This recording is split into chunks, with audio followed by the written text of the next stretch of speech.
Live from the Western Mass News Studios in Springfield, this is Better Western Mass. All right, yes it is, and the snow has arrived, everybody. I know, I was hoping, I was dreaming too, and it's going to keep falling into tonight. So welcome here to Better Western Mass here on this Tuesday afternoon. I'm Taylor Jacobs, and we want to get you one last check of this forecast and kind of a look at conditions outside. So we got two meteorologists here for you, continuing our team weather coverage.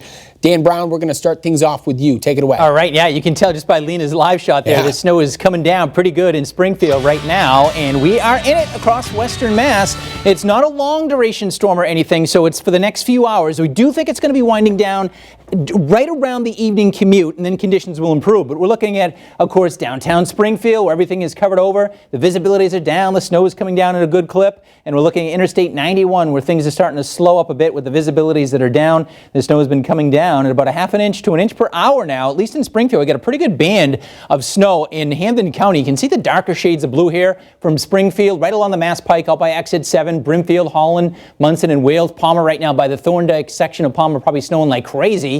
And you can see it's a little lighter Northampton, and you get down to Springfield and head down Interstate 91. It's actually very light. In fact, south of Hartford, not a whole lot going on. But notice how this dry air trying to work up in our direction, but then behind it we have more snow. So we're more or less in it between now and probably about 4 or 5 o'clock, and then things will start to wind down after that. So as we go through the rest of the day, we're dealing with that snowfall. Right now we have 1 to 2 inches, 2 to 4 by 2 o'clock, and it's winding down between 4 and 6 o'clock, not before 3 to 6 inches of snowfall, probably closer to 3 in Springfield, closer to 6 up towards Greenfield. But let's check on Lena, who's been outside all morning long, and it looks like it's coming down pretty good right now in Springfield anyway, Lena.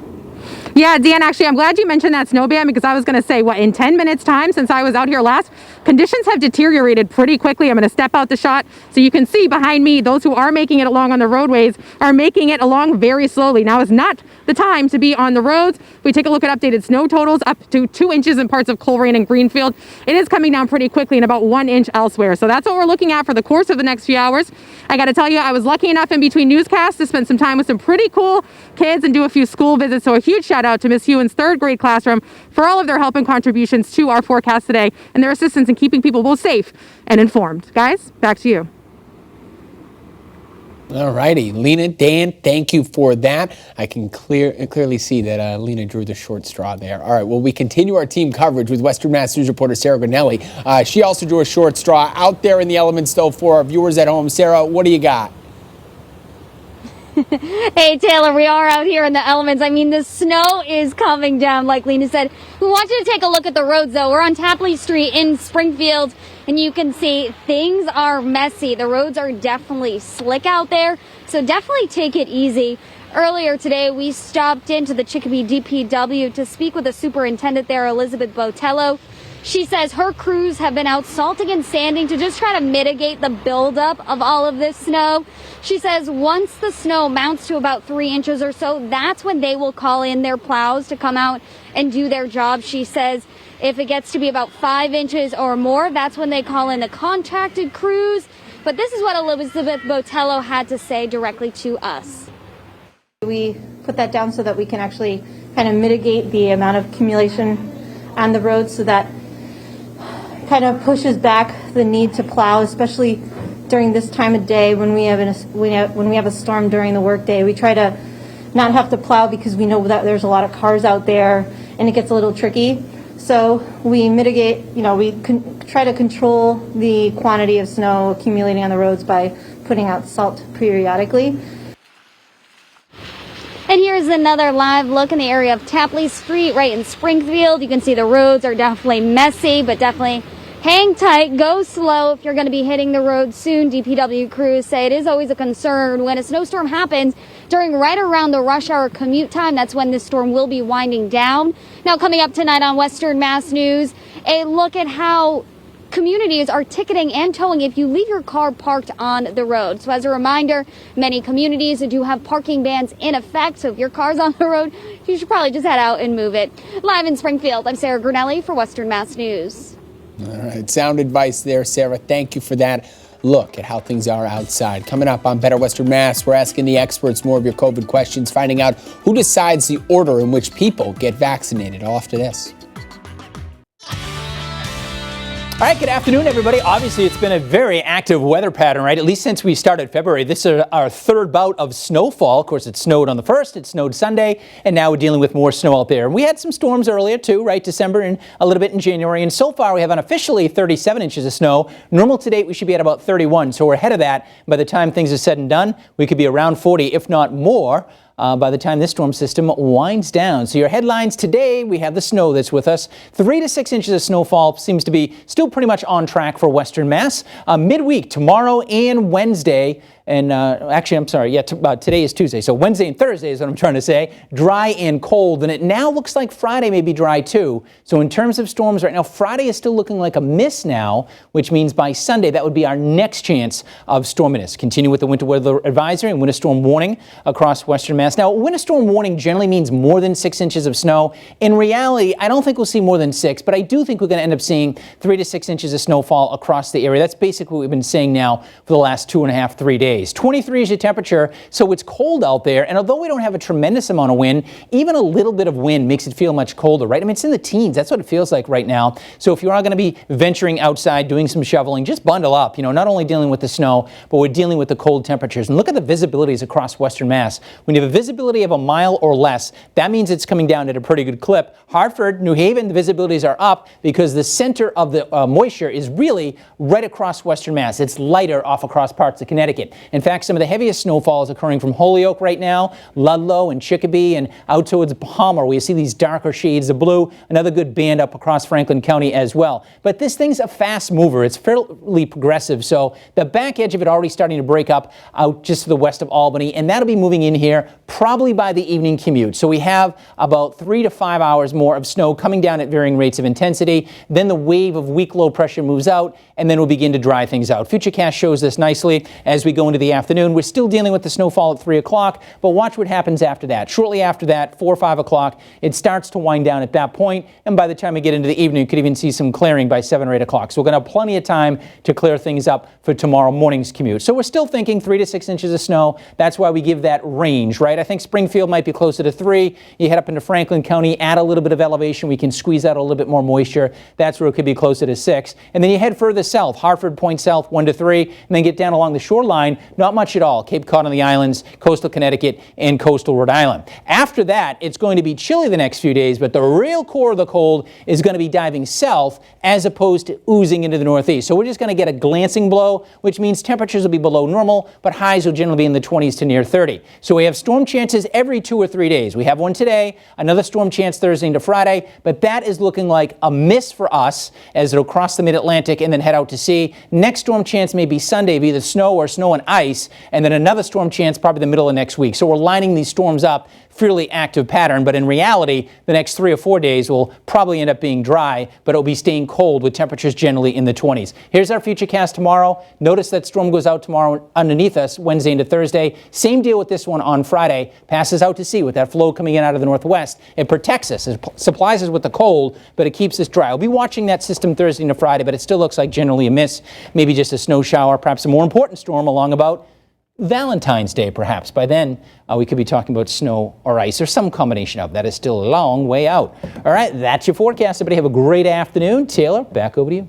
All right, Dan, thank you. It's about 1:45 right now. We're going to take some of your COVID questions to the experts. This afternoon, we got Dr. John O'Reilly, the Chief of Pediatrics with Bay State Health. Hey there, Dr. O'Reilly. Just letting you know we have an abbreviated Q&A with you here today. So the first one to throw your way is this. Now that capacity restrictions have been eased at Massachusetts businesses, does that mean it's safer, let's say, to leave my house? Well, not necessarily, right? So the restrictions are all about public policy. And I think we have bar owners, restaurant owners, gym owners who really need financially to have more capacity. I think the public health folks are arguing not to ease things because of these new variants. And the governor picks what economic model might make the best balance of public health and so on. And generally comes in at 12:30 to tell you what the answer is. I think your personal decision is really about your personal health. If you're young and healthy and have no underlying conditions, sure, you can go to a restaurant, but still wear your mask. Go to the gym, wear the right mask. I think if you have diabetes, hypertension, obesity, COPD, any of those things, you can get out of your house, but maybe not to a restaurant. So call the restaurant, put an order in, put your mask on, go for a walk, pick up your order and come home. Keep your safe self, but let's keep our economy going. So try to find that balance. Yeah, that's a good point right there. And yeah, the governor does have a tendency of interrupting us here at 12:30. So we got about a minute or so left for this last question here. Who decides the order in which people are getting vaccinated? Well, what happened with the last administration? They really punted all the decisions to the states. So the CDC, Advisory Committee on Immunization Practices gives a recommendation, but it's up to the state. So each governor has their own, each health department has their own. And that's really led to this hodgepodge of rules and regulations. So now we have, vaccine tourism where people fly from Canada, go down to Florida because they'll give them a vaccine. We have people going on the internet and finding that, Uncle Jeb he qualifies in Georgia, but Aunt Susie has to go to Tennessee. And we're seeing a lot of this traveling because they're going to take advantage of the different rules and regulations. It's kind of unfortunate, but that's what we're dealing with. Hopefully we'll get that together in the next time. All right, vaccine tourism. We're a long ways from the soccer trips I had growing up. Dr. O'Reilly, thank you very much for coming on today. Good luck in the snow. In case you haven't looked out your window, it's coming down pretty good today. All right, coming up on Better Western Mass, everybody, we'll show you some ways to celebrate Valentine's Day without a special someone. And send you off to break with a look outside. Whoa.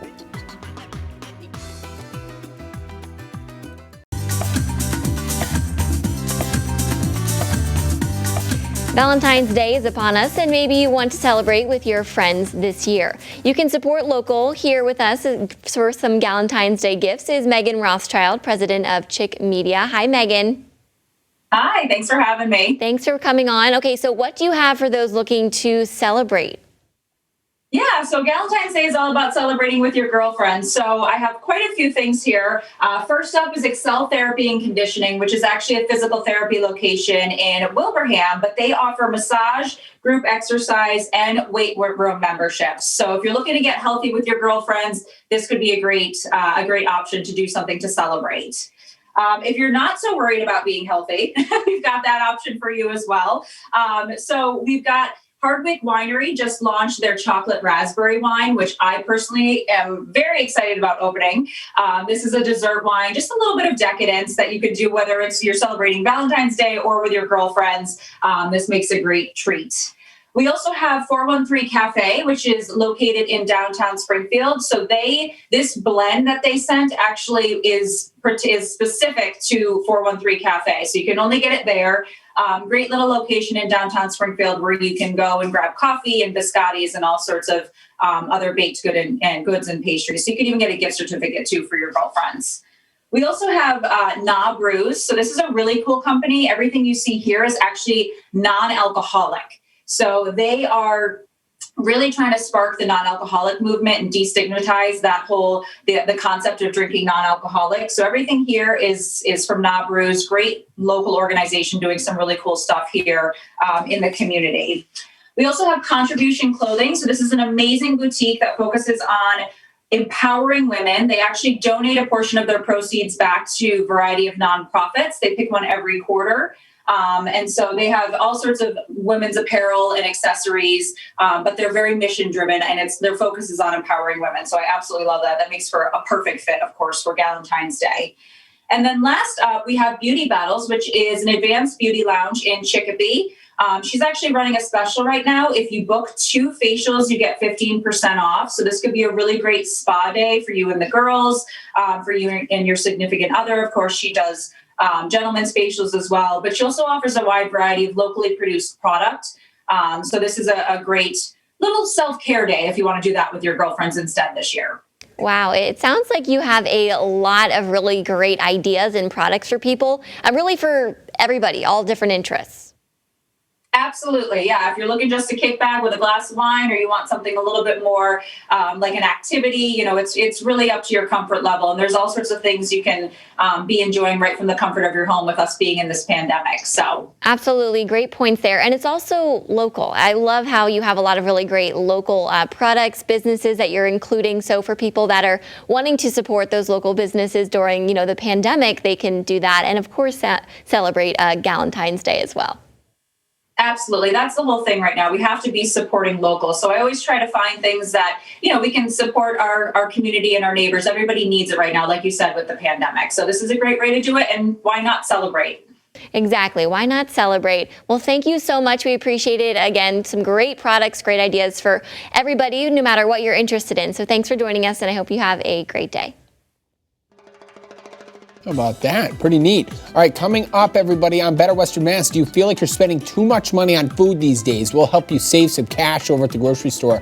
Plus, we got a preview of tonight's episode of People TV, and we're continuing to track the snow outside. Here's a live look outside. I couldn't even tell you where we're looking because it is coming down.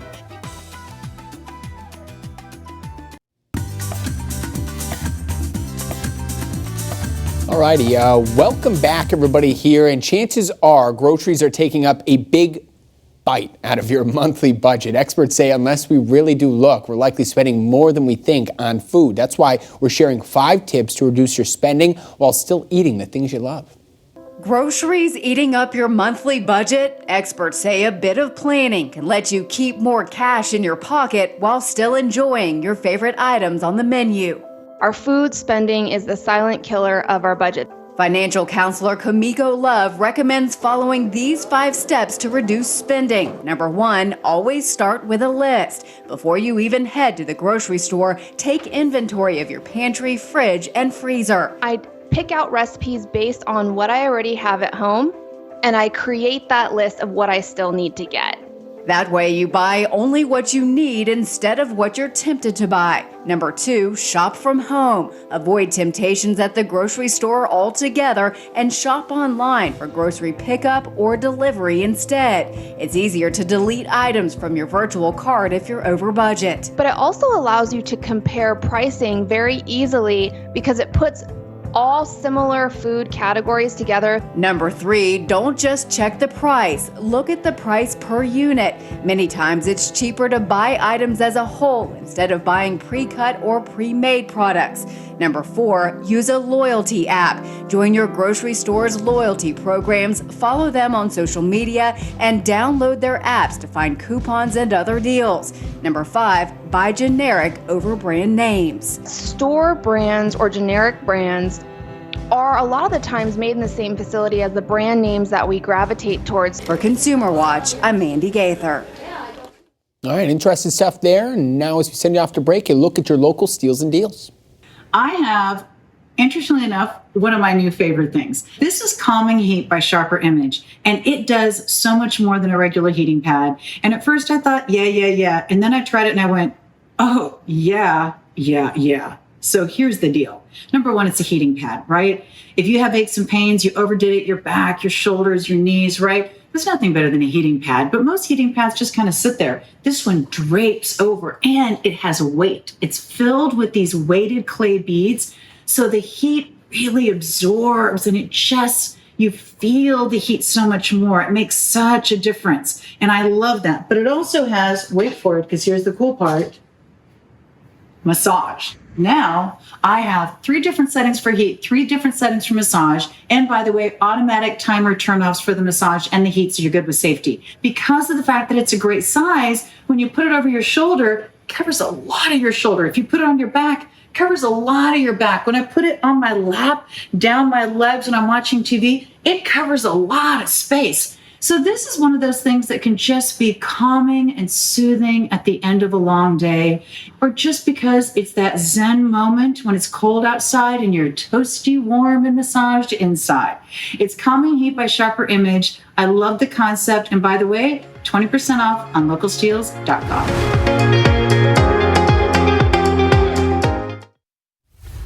Welcome back, everybody. Before we sign off, we got to look at what's coming up tonight on People TV. Tonight on People, special contributor Gretchen Carlson sits down with Dee Dee Richards, the college basketball player who miraculously returned to the court just 38 days after suffering a horrific spinal cord injury. What was going through your head? It was a lot. I was going through this, downtime in my life where I was like, do I even want to play basketball? And it just showed me that, God will give you what you're asking for, So what were they telling you at that point in time? They really had no answers for me. I was like, okay, they're going to give me a pill and boom, it's going to make my legs up. I was admitted to the hospital for about 3 or 4 days. And then finally I made them get me out because I felt like I was going to go crazy in there. So how soon was it after this happened that it actually sunk in, well, it may not be my choice anymore. I may never play basketball again. I think after the first neurosurgeon, and he was so blunt, like he tore me. Like when I think about it, he really, I don't know, he hurt me. The whole story tonight on People. All right, everybody, and we are officially out of time here in this edition of Better Western Mass, but do me a favor, take a look here on your screen. We are continuing to cover the winter blast here of February and 2021. We got live team storm coverage starting at 4 p.m. today on ABC 40 and also CBS 3. Hope you can join us, everybody. Good luck.